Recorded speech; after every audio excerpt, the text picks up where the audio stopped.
بسم اللہ الرحمن الرحیم۔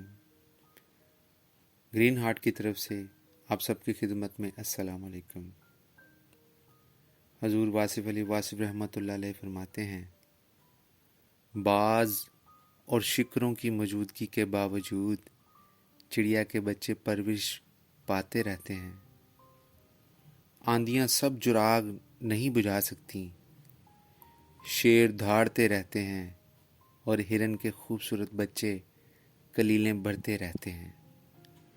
یہ سب اس مالک کے کام ہیں۔ اس کی پیدا کردہ مخلوق اپنے اپنے مقرر شدہ طرز عمل سے گزرتی ہی رہتی ہے۔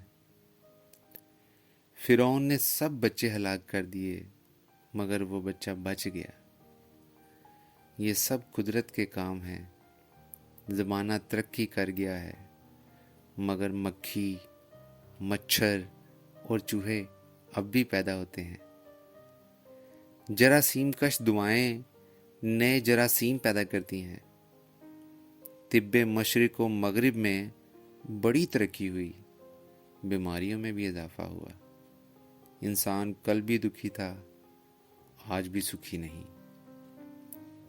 علاج خالق کے قرب میں ہے، علاج خالق کے قرب میں ہے، لوگ کیوں نہیں سمجھتے؟ جزاک اللہ، اللہ نگہبان۔